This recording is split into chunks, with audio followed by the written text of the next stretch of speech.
जय हिंद दोस्तों, मैं प्रदीप पाल स्वागत करता हूं आप सभी का आपके पसंदीदा यूट्यूब चैनल 50-50 अथर्व। आज हम लोग पढ़ने वाले क्लास 9th एनसीईआरटी प्रश्नावली 2.1 बहुपद।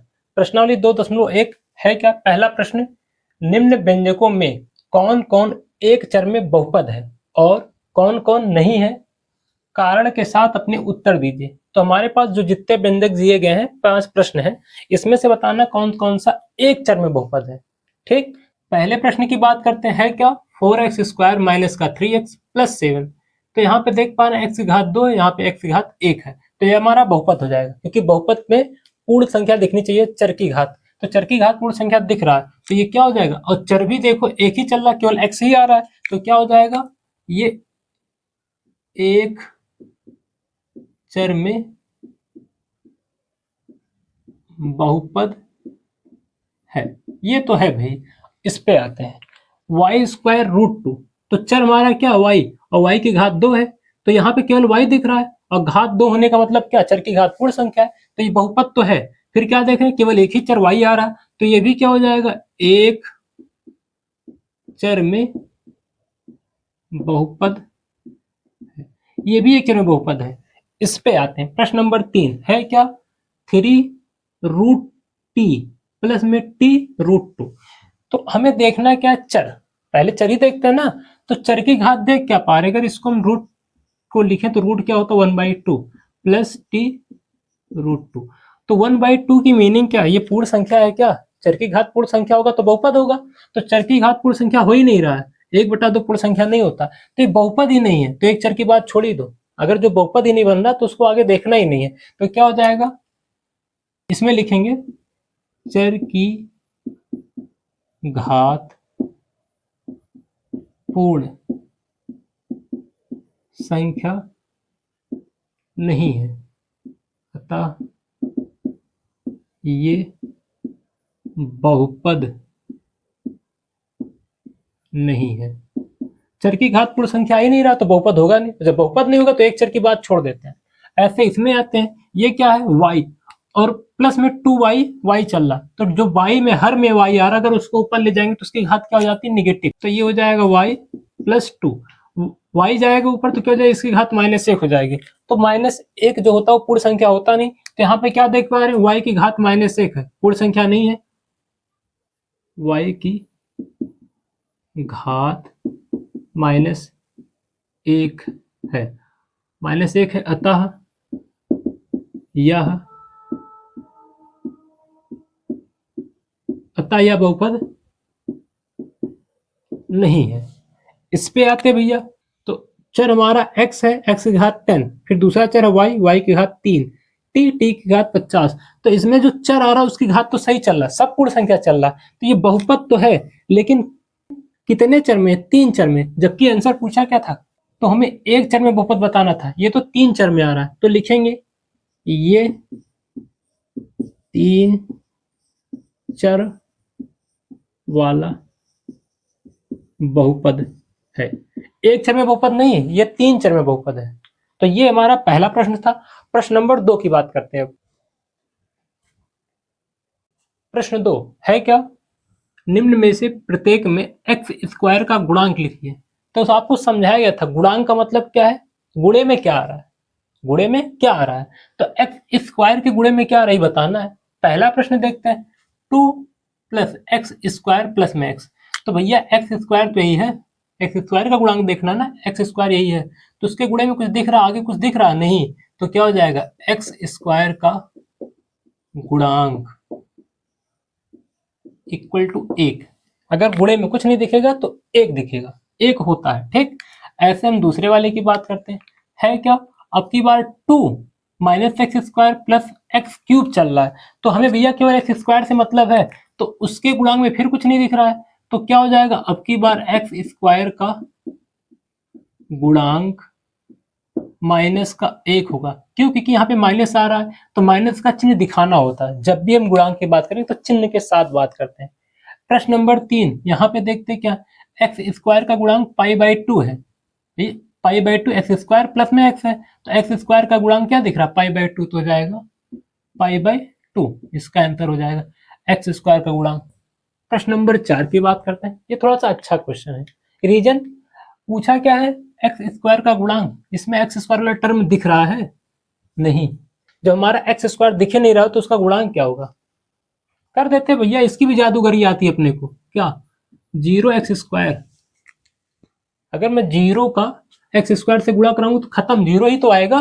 तो यही हमें समझना है, जिस पद की बात करेगा, जिस पद का गुणांक निकालने के लिए बात करेगा, अगर वो पद नहीं दिखेगा तो उसका गुणांक 0 होता है, इतना समझना है। जैसे यहाँ पे x² की गुणांक की बात कर रहा है, भैया x² वाला टर्म इसमें है ही नहीं, तो क्या हो जाएगा, x² का गुणांक क्या हो जाएगा, 0 हो जाएगा, 0 हो जाएगा। ये हमारा प्रश्न नंबर 4 था, अच्छा था, ध्यान देना इसमें, ठीक। ऐसे हम प्रश्न 3 की बात करते हैं, तो बोला क्या प्रश्न 3 में, 35 घात के द्विपद का और 100 घात के एक पदी का एक एक उदाहरण दीजिए। ध्यान से समझना है क्या, पहले बोला 35 घात के द्विपदी, द्विपदी मतलब ऐसा हमें पॉलिनोमियल बताना है, ऐसा बहुपद बताना है जिसका चर की घात 35 हो, इतना सा।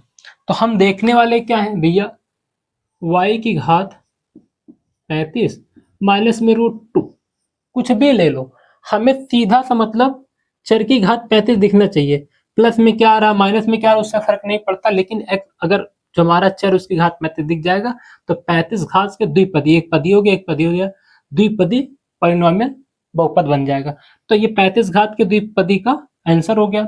ऐसे क्या बोला, 100 घात के एक पदी का, घात 100 आनी चाहिए, तो ले ले भैया चर की घात 100 हो गया, एक पदी चाहिए, हम यहाँ पे कुछ भी अपने आप से लिख सकते हैं, कुछ भी लिख दो, प्लस का माइनस का कुछ भी गुणांक लगा के लिख देंगे, लेकिन घात 100 दिखनी चाहिए, एक ही पद है तो एक पद ही हो जाएगा। ये हमारा प्रश्न नंबर 3 था। ऐसे हम प्रश्न नंबर 4 की बात करते हैं। प्रश्न नंबर 4 है क्या, निम्न बहुपदों में से प्रत्येक बहुपद की घात लिखिए। तो बहुपद की घात क्या होती है, इस पे बात करते हैं। पूछा है ना बहुपद की घात, बहुपद जो होगा उसमें जो चर दिखेगा उसकी अधिकतम घात, सबसे बड़ी घात बहुपद की घात कहलाती है। ध्यान क्या रखना है, चर की अधिकतम घात। तो पहला क्वेश्चन जो हमारा 5x³ प्लस 4x² प्लस का 7x, यहाँ पे क्या दिख रहा है, चर की अधिकतम घात 3 है, तो बहुपद की घात कितनी हो जाएगी, 3। इस प्रश्न के लिए बहुपद की घात इक्वल टू 3, इसका आंसर ये हो जाएगा। ऐसे अगर प्रश्न नंबर 2 की बात करें तो हमारे पास चर क्या y, y की अधिकतम घात कितनी है, 2, सबसे बड़ी घात 2 दिख रहा है, तो बहुपद की घात क्या हो जाएगा,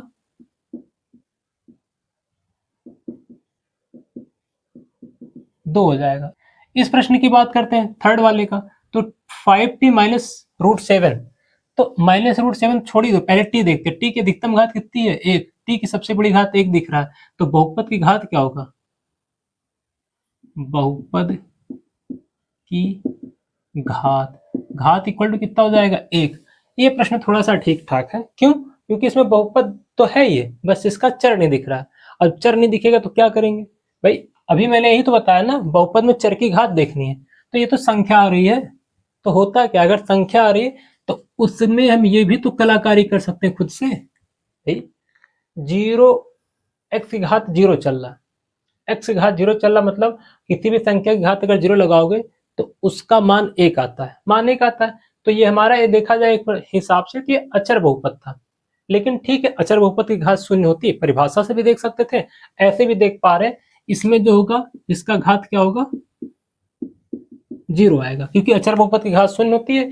या तो हम ऐसे समझ सकते हैं या फिर अचर बहुपद की जो परिभाषा होता है उससे समझ सकते हैं, दोनों से सही है। प्रश्न 5 की बात करते हैं, है क्या, बताइए कि निम्न बहुपदों में कौन कौन बहुपद रैखिक है, कौन कौन द्विघाती है और कौन कौन त्रिघाती है।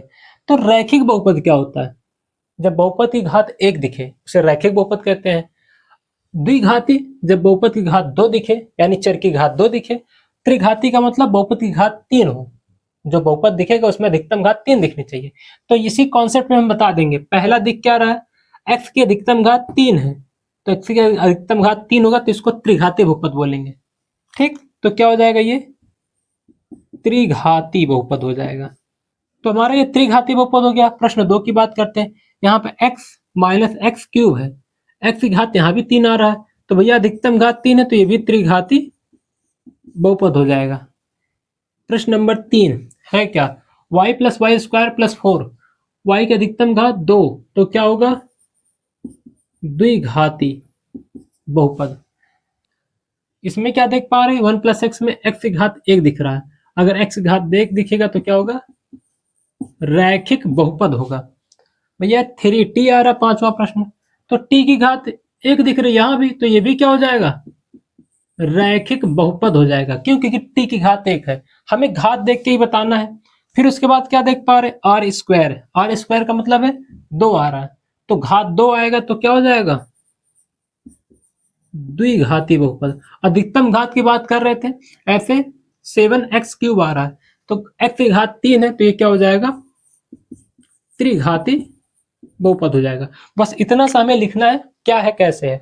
यह वीडियो आपको कैसा लगा कमेंट कीजिएगा। वीडियो को अंत तक देखने के लिए आपका धन्यवाद। वीडियो को लाइक करें, चैनल को सब्सक्राइब करें, वीडियो अपने दोस्तों से शेयर करो, जैसे हर प्रकार का डाउट उनका भी क्लियर हो पाए। Thank you.